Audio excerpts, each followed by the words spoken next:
Hello प्रिय विद्यार्थियों, कैसे हैं आप सभी। एक बार पुनः आप सभी का हमारे यूट्यूब चैनल पर हार्दिक अभिनंदन, स्वागत है। आज अपने आगे प्रारंभ करते हैं। जैसा कि कल आपको बताया गया था पूरे सिलेबस के बारे में कि हमारा जो सिलेबस है वो 6 इकाइयों में बंटा हुआ है, जिसमें से जो पहली इकाई है वो भारतीय इतिहास से जुड़ी हुई है। भारतीय इतिहास आप देखें, उसमें जो पहला अध्याय है वो प्राचीन भारत से है, दूसरा अध्याय मध्यकालीन और तीसरा आधुनिक भारत के इतिहास से जुड़ा हुआ है। तो पहला अध्याय हम आज शुरू करते हैं। इस अध्याय का आप नाम देखें। इस अध्याय का नाम है स्वर्णिम भारत, प्रारंभ से 1206 ईस्वी तक। तो सभी विद्यार्थियों से उम्मीद है शुरू करने से पहले आप इस वीडियो को ध्यान से देखें। कोई चीज़ आपके समझ में ना आए तो आप उस वीडियो को दोबारा से रिवाइंड करके यानी पीछे जाकर उस वीडियो को वो बात दोबारा सुन सकते हैं। फिर भी अगर आपके कोई डाउट रहते हैं किसी भी संबंधित कोई चीज़ से, तो आप नीचे कमेंट बॉक्स में मुझसे प्रश्न करके पूछ सकते हैं। अपना कमेंट उसमें आप लिखें। तो हम शुरू करते हैं। स्वर्णिम भारत, प्रारंभ से 1206 ईस्वी तक। आप देखें, इस पूरे काल को स्वर्णिम भारत कहा गया है। वजह इसकी स्पष्ट है, क्योंकि भारत इस समय में सही मायनों में स्वर्णिम ही था। आपने सुना होगा कि भारत को पुराने समय में सोने की चिड़िया भी कहा जाता था। सोने की चिड़िया कहने के पीछे उद्देश्य यही था कि उस समय भारत हर दृष्टि से संपन्न था, चाहे वो आर्थिक हो, चाहे सामाजिक हो, चाहे सांस्कृतिक हो, चाहे राजनीतिक हो। हर दृष्टि से भारत अग्रणी था, संपन्न था। तो भारत सोने की चिड़िया कहलाता था। उसी को दृष्टिगत करता हुआ ये हमारा अध्याय है। तो आप देखें, इसकी शुरुआत करते हैं हम। भारत का इतिहास एवं संस्कृति अपने प्रारंभिक काल से ही गौरवशाली रही है। उत्खनन एवं पुरातात्विक अवशेषों के आधार पर भारतीय संस्कृति का विश्वव्यापी स्वरूप दिखाई देता है। समुद्र पार प्रदेशों को द्वीपांतर कहा जाता था, यानी जो समुद्र पार प्रदेश थे उन सभी को क्या कहा जाता था? द्वीपांतर कहा जाता था। शक्तिशाली जलियानों में यात्रा करके भारतीय ब्रह्मदेश ब्रह्मदेश जिसे कि आजकल म्यांमार कहते हैं, श्याम जिसे कि आजकल थाईलैंड कहा जाता है, Indonesia, Malaysia, Australia, Borneo, Philippines, Japan व कोरिया तक पहुँचे और वहाँ अपना सांस्कृतिक प्रभाव स्थापित किया।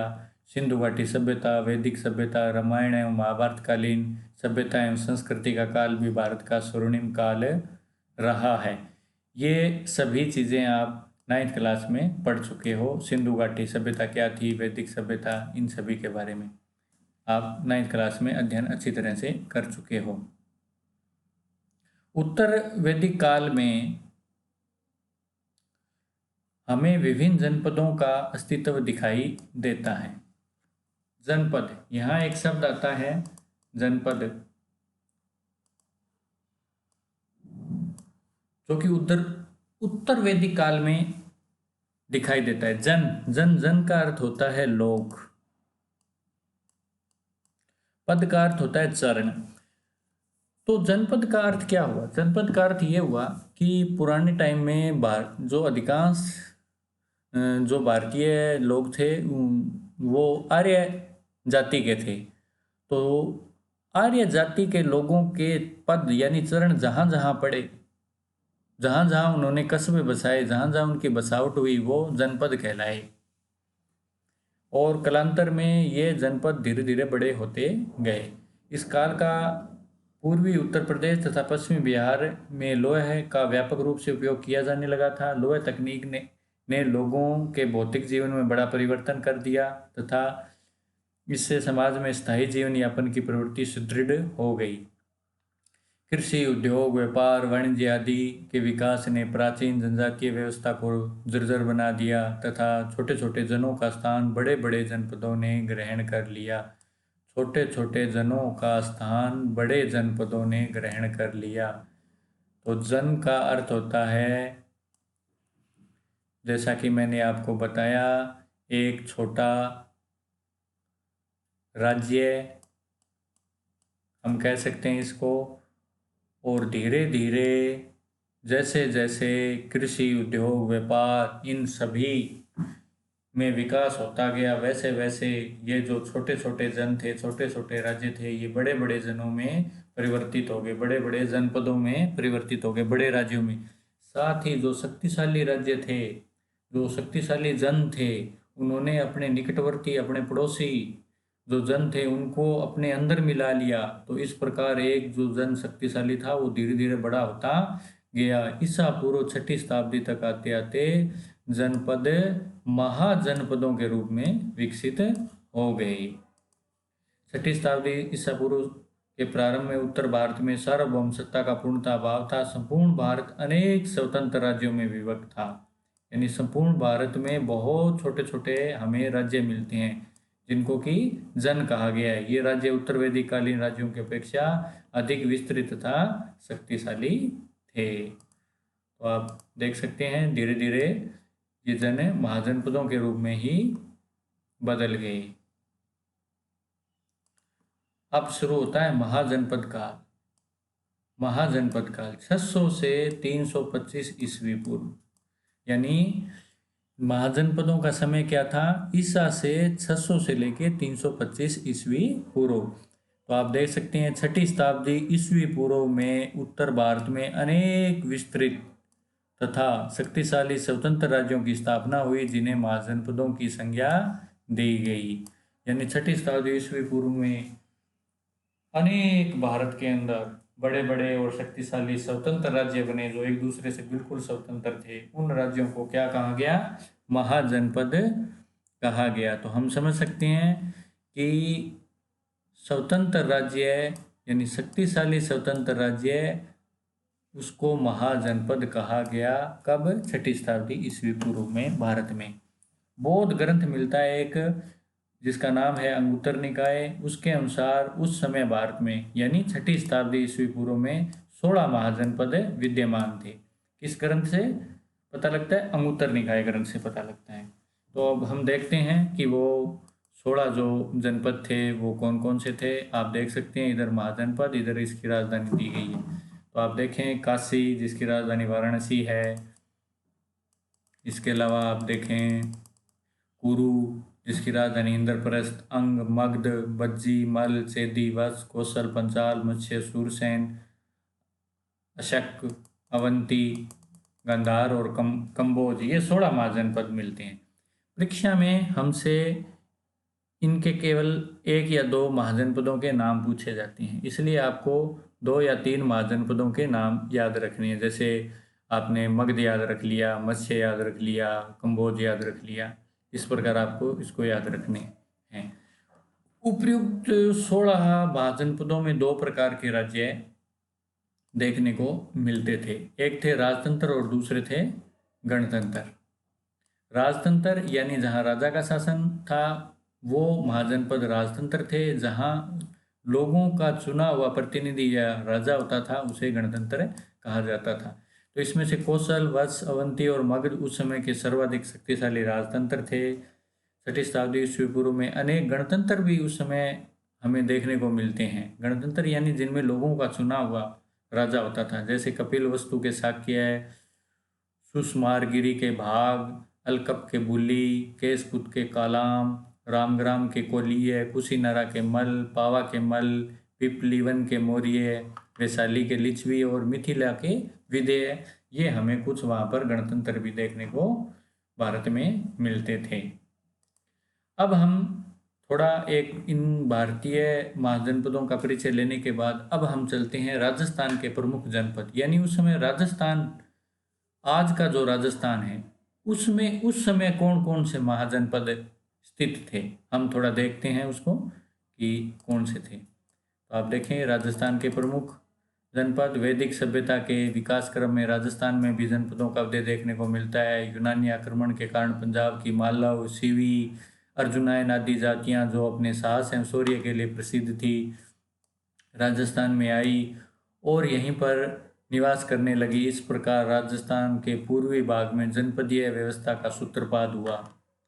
यानी बाहर से आई हुई जो जनजातियां थी कुछ, उन्होंने राजस्थान में भी जनपद स्थापित किए। उनमें से हम कुछ प्रमुख जनपदों के बारे में पढ़ते हैं। पहला था जांगल। जांगल जनपद आज का जो बीकानेर और जोधपुर का जो इलाका है, जो एरिया है, वो उस समय जांगल कहलाता था। आज जो बीकानेर हम देखते हैं वो जांगल था।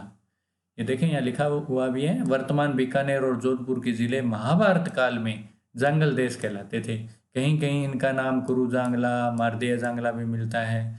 इस जनपद की राजधानी अही छतरपुर थी, जिसे इस समय नागौर कहा जाता है। बीकानेर के राजा इसी जांगल देश के स्वामी होने के कारण स्वयं को जांगलधर बादशाह कहते थे। बीकानेर राज्य के राजचिन्ह में जय जांगलधर बादशाह भी लिखा हुआ भी मिलता है। तो हम देख सकते हैं कि राजस्थान में जांगल जो जनपद था वो बीकानेर और जोधपुर का जो वर्तमान का इलाका है वहाँ पर जांगल जनपद था किसी समय। दूसरा जो जनपद है वो हम देख सकते हैं वो है मत्स्य।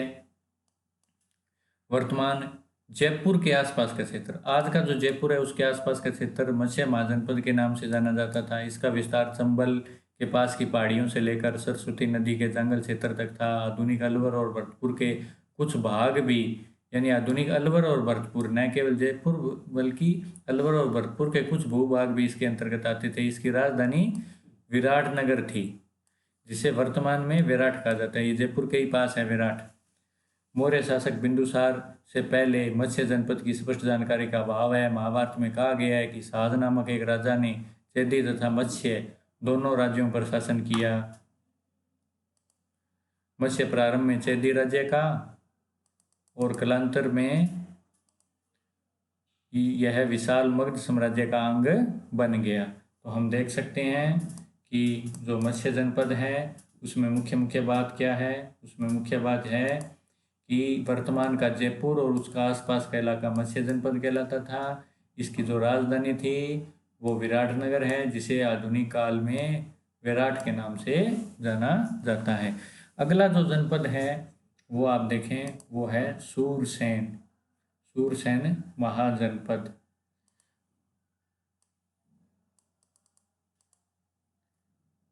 सूरसेन महाजनपद, तो आप देख सकते हैं सूरसेन महाजनपद आधुनिक वर्ज क्षेत्र में यह महाजनपद स्थित था। आधुनिक वर्ज क्षेत्र यानी राजस्थान से लगता हुआ जो उत्तर प्रदेश का इलाका है वो उसको वर्ज बोला जाता है।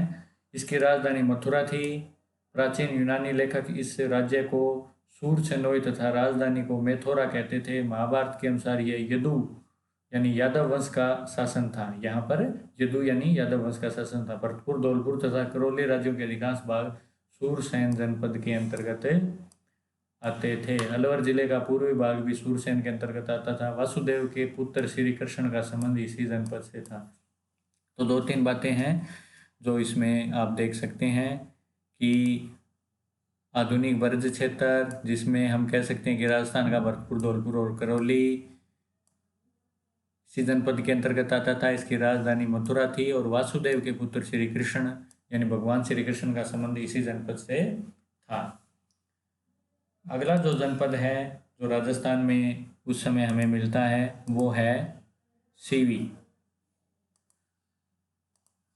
सीवी जनपद की राजधानी शिवपुर थी तथा राजा सुशील ने उसे अन्य जातियों के साथ 10 राजाओं के युद्ध में पराजित किया। प्राचीन शिवपुर की पहचान वर्तमान पाकिस्तान के शोरकोट नामक स्थान से की जाती है। कालांतर में दक्षिणी पंजाब की यह सीवी जाति राजस्थान के मेवाड़ क्षेत्र में निवास करने लगी।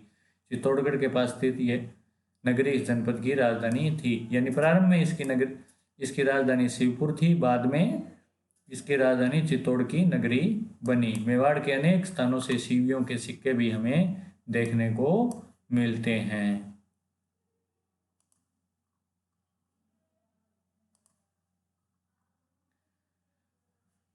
मंदसौर के पास 5 गुहा लेख प्राप्त हुए हैं। गुहा यानी गुफा, गुफा में लिखे हुए लेख हमें प्राप्त होते हैं, जिनसे सीरी जनपद का प्रचार पश्चिम से लेकर दक्षिण पूर्व तक होना ज्ञात होता है। तो ये 4 मुख्य जनपद हैं जो राजस्थान के दिए हुए हैं। इसके बारे में कई बार प्रश्न पूछ लिया जाता है, तो आप इसको ध्यान से पढ़ेंगे। आगे देखें। गणतंत्र शासन प्रणाली के बावजूद इन जनपदों की राजसत्ता कुलीन परिवारों के हाथ में ही थी। इन परिवारों के प्रतिनिधि ही संथागार सभा के प्रमुखों के रूप में शासन की व्यवस्था करते थे। संथागार के सदस्य निर्धारित विषयों पर अपने विचार व्यक्त कर सकते थे। संथागार, यहाँ संथागार आता है। संथागार का क्या मतलब था? संथागार जनपदों की सबसे बड़ी संस्था थी। जैसे कि आज की जो संसद होती है, उस टाइम कि ये हम संसद ही कह सकते हैं। इसमें राज्य संबंधी जो नीतियां निर्धारित होती थी वो सारी संथागार इस सभा में ही होती थी। तो इसमें विभिन्न परिवारों के सदस्य शामिल होते थे और जो अपने विचार विमर्श आपस में रखते थे और इसी के हिसाब से नियम, कायदे, कानून, नीतियां बनती थी। तो हम देख सकते हैं संथागार के सदस्य निर्धारित विषयों पर अपने विचार व्यक्त कर सकते थे। इसे अन्युविरोध कहा जाता था। आप देखें अन्युविरोध क्या है कि संथागार के सदस्य निर्धारित विषयों पर अपने विचार व्यक्त कर सकते थे। इसे अन्युविरोध कहा जाता था। जो विषय विवादग्रस्त होते थे उन पर मतदान कराया जाता था। मतदान में बहुरंगी सलाखाएं काम में ली जाती थी। संथागार जनपदों की सबसे बड़ी संस्था थी। राज्य के नीति के आधारभूत नियमों का निर्धारण इसी सभा में होता था। ये महत्वपूर्ण है। राज्य के नीति यानी कानून के आधारभूत जो नियम बनते थे उनका निर्धारण इसी सभा में होता था। विशाल गणराज्यों में केंद्रीय संथागार के अलावा प्रांतीय संथागार भी होते थे। कालांतर में गुटबाजी व आपसी फूट के कारण इन गणराज्यों का पतन हुआ। ये महत्वपूर्ण है। कई बार पूछ लिया जाता है कि महाजनपदों का पतन कैसे हुआ, महाजनपद क्यों खत्म हो गए। तो हम कह सकते हैं कि आपसी गुटबाजी और आपसी फूट के कारण इन गणराज्यों का पतन हुआ। समकालीन राजतंत्रों की विस्तारवादी नीति न्यूनाधिक रूप से इनके पतन के लिए उत्तरदायी थी। तो यहाँ हम 2 कारण स्पष्ट रूप से दे सकते हैं जिनकी वजह से महाजनपदों का पतन हुआ। पहला था आपसी फूट और गुटबाजी और दूसरा समकालीन राजतंत्रों की विस्तारवादी नीति, यानी पास के जो बड़े बड़े राज्य थे या जनपद थे उन्होंने दूसरों को अपने अंदर मिला लिया और उनको मिलाते गए और एक बड़ा राज्य की स्थापना उन्होंने की। तो हम देखते हैं कि आज का यानी अभी का हमारा अध्याय यहाँ समाप्त होता है। तो इसमें हमने पढ़ा कि महाजनपद क्या थे, महाजनपद किसे कहा गया, प्रमुख महाजनपद कौन से थे। इसके अलावा राजस्थान के प्रमुख महाजनपदों के बारे में भी हमने पढ़ा, जिनमें हमने जांगल, मत्स्य, सीवी, सूरसेन के बारे में पढ़ा। तो निश्चित रूप से आपको ये समझ में आया होगा। फिर भी अगर आपके कोई क्वेश्चन रहते हैं तो आप नीचे कमेंट में लिखकर मुझसे वो क्वेश्चन पूछ सकते हैं। अब हमने जो आज पढ़ा है उसके कुछ प्रश्न हैं वो मैं आपको यहाँ दिखाता हूँ। उन सभी को आप अपनी कॉपी के अंदर लिख लेंगे और उनके उत्तर लिखने का प्रयास करेंगे, यानी आप नोट्स बनाएंगे आज से ही। आप अपनी कॉपी को शुरू कर लें, जो भी आपके पास कॉपी उपलब्ध है उसमें इसको शुरू करें और इन प्रश्नों को आप अपनी कॉपी के अंदर लिखें। आप देखें यहाँ कुछ प्रश्न दिए हुए हैं। इन प्रश्नों को आप अपनी पाठ्यपुस्तक में आप अपनी कॉपी के अंदर उतारेंगे और इनके उत्तर भी लिखेंगे। जैसे पहला प्रश्न है, प्राचीन भारत में समुद्र पार भारतीय प्रदेशों को क्या कहा जाता था। ये 1 नंबर का प्रश्न है। यानी इस पाठ से कुछ 1 नंबर के प्रश्न भी बोर्ड परीक्षा में पूछे जाएंगे। तो यहाँ कुछ प्रश्न हैं जो हम रोज पढ़ेंगे, उसी हिसाब से आपको ये प्रश्न मिलते जाएंगे। तो आप देखें इन प्रश्नों के उत्तर आपको लिखने हैं। इस वीडियो को यहाँ पॉज कर लें, रोक लें और रोक कर इन प्रश्नों को आप उतार लें, फिर इनके उत्तर लिखें। प्राचीन भारत में समुद्र पारीय भारतीय प्रदेशों को क्या कहा जाता था? किन ग्रंथों को विश्वकोश के रूप में जाना जाता है? महाजनपदों से क्या आशय था? किस बौद्ध ग्रंथ में 16 महाजनपदों का उल्लेख मिलता है? इत्यादि इत्यादि। ये प्रश्न है, 9 प्रश्न है। इन 9 प्रश्नों को आप जरूर कल तक कर लेंगे। अगर कोई प्रश्न समझ में ना आए, किसी का उत्तर मालूम ना हो, तो आप नीचे कमेंट बॉक्स में लिखकर मुझसे पूछ सकते हैं। आप सभी का बहुत बहुत धन्यवाद।